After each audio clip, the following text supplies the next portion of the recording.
Let's talk about Piranha Bytes. They are a German studio that has been going for over 20 years at this point. They're the developers of Gothic, the Gothic series, Risen series, and the Elex series. They're a big deal, and they've been a big deal for a long time, at least to a certain demographic of people. And they aren't the biggest, they aren't this massive AAA studio, but they do have something special. They always have. A lot of that is due to the way that their games work. Giant open world games that emphasize exploration, emphasize finding things that are interesting. I wouldn't call them necessarily sandbox. They do have stories. But a lot of the focus is on the exploration of these huge worlds.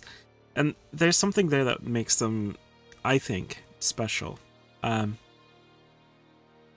Especially, a lot of people love the Gothic series, and Gothic 1 and 2, some of the most beloved games of all time.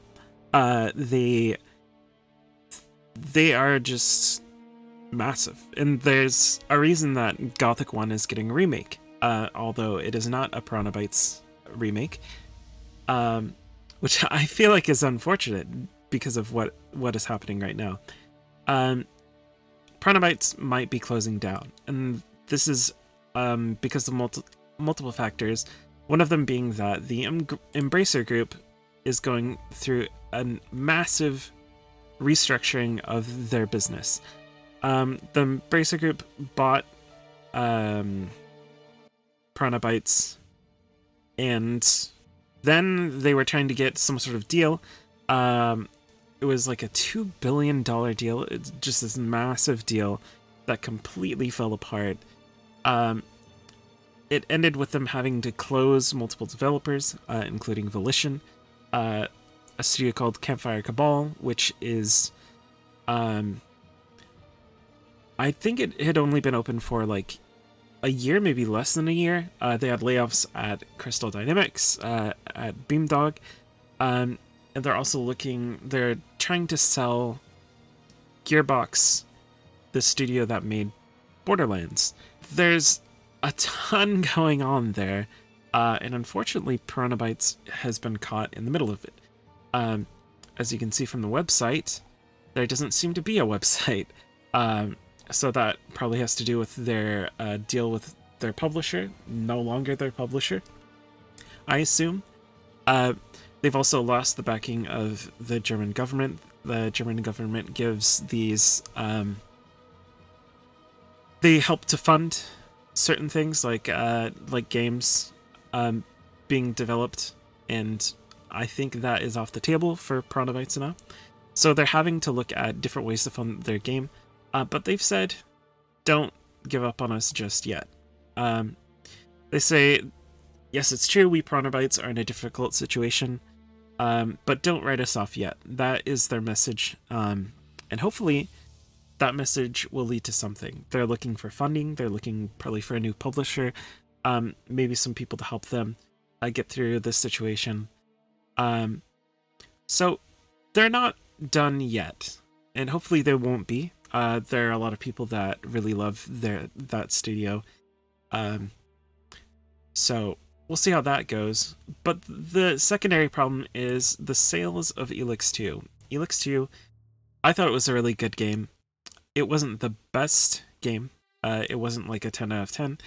But it did a lot of things that were fun. It was an improvement on the formula of Elex 1, but it just did not sell well. That's for a variety of reasons.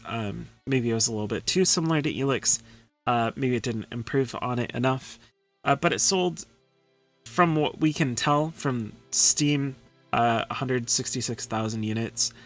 There are other places that it sold, so these aren't like hard numbers, right? But just to get an idea of how it sold, you can look at the original sales of Elex on Steam is 583,000. So you have to take into consideration time, of course. So it's not like this is as massive of a difference as it seems, but it's still a big difference, and it should be selling more because it's the sequel. So that would be the goal, and clearly it didn't. So Piranhabytes under a lot of heavy pressures right now. They have to find funding. They have to find some way to keep going, or they will close down, unfortunately. That is just the reality of it. I would love if they were able to find that. There is still hope for them. They still do have very good developers at their studio, but it's looking dire, unfortunately. And it could be the end for them. If they do end up going down, we've had a lot of great games from them. I love the original Risen. I really liked Elex and Elex 2. And obviously the Gothic series. Gothic 3 was the first game that I played from Piranhabytes. And it was, I could tell that there was something special about it, even with all the jank, even with the random combat encounters where I would insta-die to these low-level monsters or whatever. There's just something about their games that they do exploration in a way that is so different, so interesting, and really rewards you for it. So hopefully things work out for them, and if they don't, hopefully the developers underneath them are able to find work. I'm sure they will be, right? They're really talented people. Yeah. Hopefully things work out.